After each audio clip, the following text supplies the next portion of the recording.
महिलाओं ने जो भी कोशिश की है खुद से की है। महिलाओं को सुधारने के लिए किसी भी तरह का कोई अच्छा मूवमेंट नहीं चलाया गया। बाबा साहब डॉक्टर अम्बेडकर ने महिलाओं को जब से अधिकार दिए, बिना संघर्ष किए महिलाओं को सारे अधिकार मिले।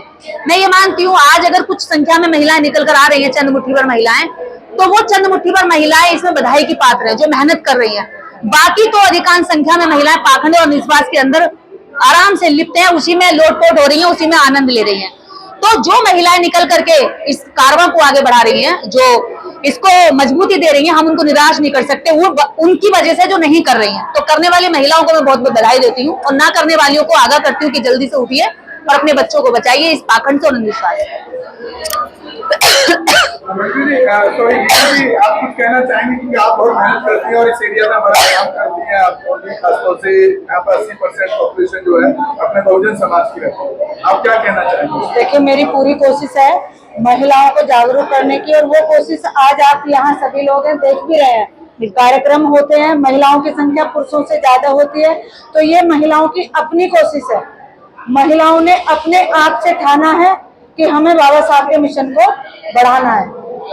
महिलाओं को हमेशा रोका गया कि तू रोटी बना, कपड़े धो, पोछा लगा, तेरा मिशन में कोई काम नहीं है। लेकिन जब उन्हें ये बताया गया कि मिशन ही महिलाओं से चल सकता है, ये मूवमेंट ही महिलाओं से बढ़ सकता है, बच्चों को, परिवार को अगर कोई जागरूक कर सकता है तो वो सिर्फ महिला कर सकती है, तब महिलाएं बाहर निकली और उन्होंने जागरूक करने का काम किया। और ये माता रमाबाई अम्बेडकर महिला संघ की पूरी कोशिश है कि वो अपने क्षेत्र में क्या पूरे देश भर में महिलाओं को जागरूक करने का काम कर रही है। देखिए, एक सवाल और है, जो दूसरी ताकतें हैं, मनुवादी और ब्राह्मणवादी, जिस तरह से आप ऐसे महिला काम करती हैं बाहर निकल करके, या कुछ बहुजन एक्टिविस्ट भी या जो हमारे इंटेलेक्चुअल हैं, उन पर बहुत बड़ी हमले होने के खतरा रहता है। हमले हुए भी हैं कई बार इस तरह के लोगों पे, तो आप जब निकलती हैं आपको डर नहीं लगता है?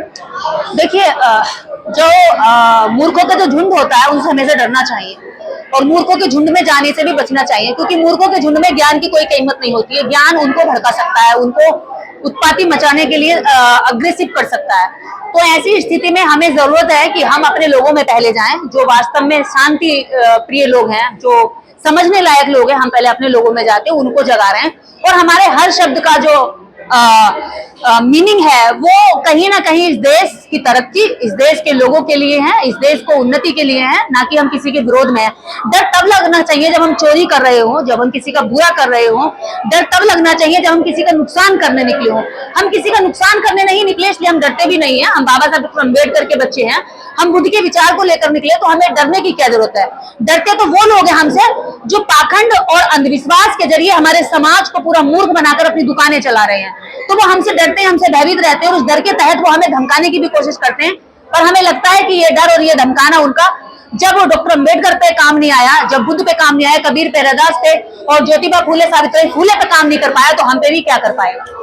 नहीं, पर्टिकुलरली देखा गया है कि आप हिंदू धर्म पर ज्यादा चोट करती हैं, इसलिए बहुत सारे जो कट्टर वाले लोग हैं, फॉलोअर हैं, वो आपको बड़ा मतलब बड़ी एग्रेसिव भाषा आपके लिए अगर सोशल मीडिया पर आपको गाली करके दिखते हैं लोग। आपके सवाल से मैं बहुत अच्छे से वाकिफ हूँ। ये सवाल मेरे सामने हर दिन आया जाता है कि तेरे अंदर हिम्मत है तो मुल्लों को बोल के देख, तेरे अंदर हिम्मत है तो मुसलमानों को बोल के देख, तेरा सर तन से जुदा कर देंगे। तो मैं उनको बता दूं, अरे नालायकों, पहले अपना घर तो सुधार लो, पहले अपना धर्म तो सुधार लो, बात करने चले हो ईसाई की और मुस्लिम की।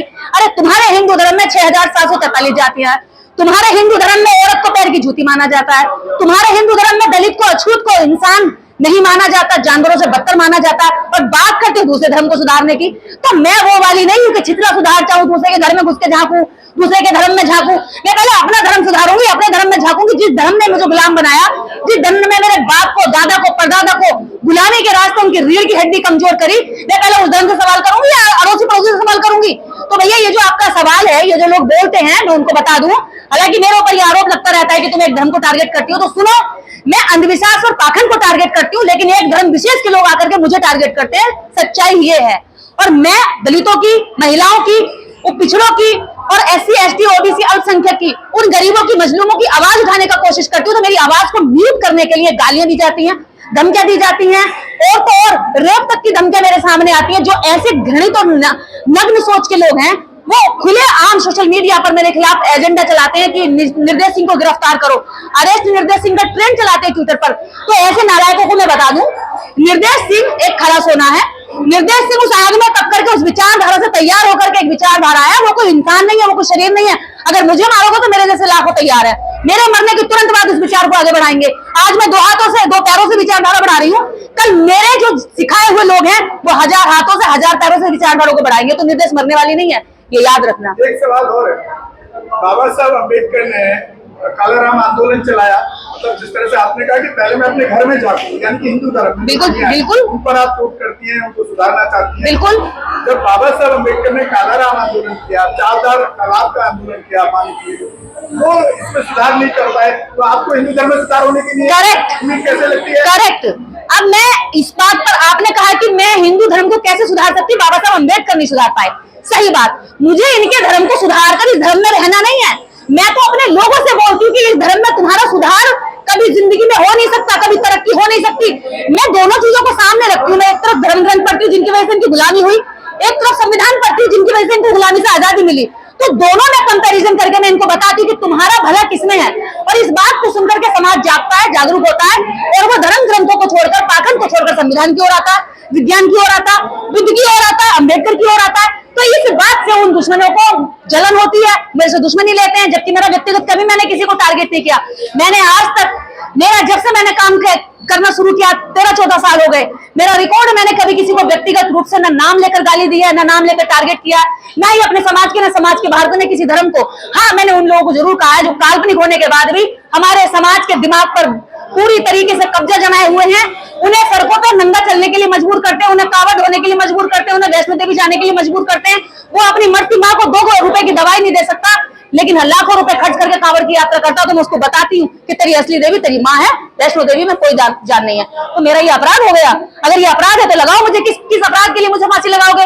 लगाओ मुझे फांसी, मैं हंसी इस फांसी पर चढ़ने के लिए तैयार हूँ, लेकिन मैं अपना काम छोड़ने के लिए तैयार नहीं हूँ। नहीं, आपने भी, आपका जो चोट रहता है ज्यादातर पूजा पे रहता है, जो पूजा है, पाखंड है, आस्था है। तो पूजा करनी क्या है? आप जिस धर्म को बढ़ाना चाहती हैं, जिस धर्म की बात करते हैं, हाँ, बाबा साहब के गौतम जी, वहाँ पर भी तो आप ही के लोग, हाँ, मेरी बुद्ध का बिल्कुल पूजा करने लगे। लोग ये कहते हैं कि देवी देवताओं की पूजा करने से तो तू मना करती है, लेकिन बाबा साहब डॉक्टर अम्बेडकर के जाकर के नमन करती है, पैर पकड़ती है और तू सर झुकाती है। तो सुनो, 33 कोटि देवी देवताओं ने एक अधिकार नहीं दिया, एक फूटी कौड़ी नहीं दी, एक मकान नहीं दिया, एक सड़क बना के नहीं दी, संविधान के अंदर एक आर्टिकल में हमारे अधिकार नहीं रखे, महिलाओं के लिए कभी तरक्की का काम नहीं किया, लेकिन एक अकेले अम्बेडकर ने संविधान बना के देश की आधी आबादी स्त्रियों को सारे अधिकार दे दिए। तो उस काम के लिए उनको धन्यवाद करते हैं कि हे बाबा साहेब, तूने हमें सारे अधिकार दे दिए। मैं आज मीडिया के सामने बोल रही हूँ, तो 33 करोड़ की ताकत और शक्ति की बदौलत नहीं, डॉक्टर अम्बेडकर की ताकत, अधिकारों की बदौलत बोल रही हूँ।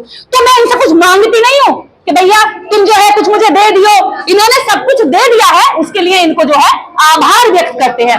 तो देवी देवताओं से लोग मांगने जाते हैं कि मेरी लड़की के लिए अच्छा लड़का दिलवा दो, मेरे घुटनों में दर्द है वो ठीक करा दो। मैं घुटनों का दर्द ठीक कराने नहीं जाती डॉक्टर अम्बेडकर के पास, घुटने में दर्द होता तो डॉक्टर के पास जाती हूँ, लेकिन मैं डॉक्टर अम्बेडकर के पास इसलिए जाती हूँ कि हे बाबा साहेब, तूने मेरे जैसी अदनी सी लड़की को, मेरे जैसी गरीब परिवार की लड़की को आज लाखों करोड़ों की मजलूमों की आवाज बना के खड़ा कर दिया, ये तेरे संविधान की बदौलत है। तो शुक्रिया अदा करने जाती हूँ, ना कि मैं उनसे ये कहने जाती हूँ कि मुझे अच्छा पति दे दियो। नहीं, ना मैं इनके नाम के व्रत करती हूँ, ना मैं भूखी रहती हूँ, ना मैं इनके नाम से जो है जप करती हूँ, ना मेरे हाथ में कोई माला देखी होगी आपने।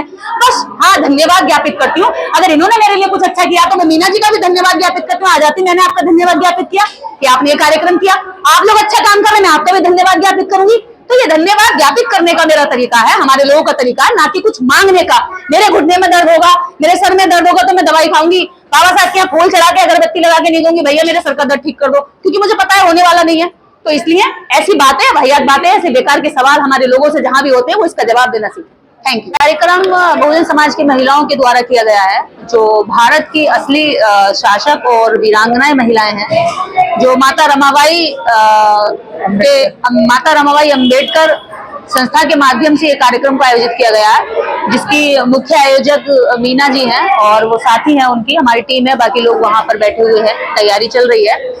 कार्यक्रम का मुख्य उद्देश्य यही है कि इस भारत के अंदर जो पाखंडवाद है, अंधविश्वास है, जो अज्ञानता है, जिसके कारण लगातार महिलाओं का शोषण हो रहा है, जिसके कारण लगातार विज्ञानवादी सोच का हनन हो रहा है, उसका नुकसान हो रहा है, देश की तरक्की और उन्नति का भी नुकसान हो रहा है। तो इस सोच को, इस विचार को कैसे खत्म करके, कैसे वैज्ञानिक दृष्टिकोण महिलाओं में लाया जाए, इस पर ये कार्यक्रम आयोजित किया गया है। और विशेषकर इस कार्यक्रम की जो संख्या में आपने देखा होगा कि महिलाओं की संख्या अधिक थी, क्योंकि हमारा मेन मकसद है कि महिलाओं में जो व्याप्त पाखंडवाद है वो खत्म हो। क्योंकि एक गुलाम महिला, अंधविश्वासी महिला बच्चे को भी अंधविश्वासी और गुलाम बना देती है, और जब माँ के पास में बच्चा होता है तो उसी के माध्यम से पूरा समाज गुलाम हो जाता है, देश भी गुलाम हो जाता है। तो हम इस बात को ध्यान में रखते हुए इसलिए महिलाओं पर ज्यादा जोर दे रहे हैं। और खासकर जहां जहां भी आयोजन होते हैं उसमें मेन भूमिका में अब महिलाएं दिखाई देने लगी है। पहले आयोजन में हमेशा पुरुष ही दिखाई दिया करते थे और महिलाओं की भागीदारी बड़ी कम हुआ करती थी, लेकिन आज हम देखने को मिल रहा है कि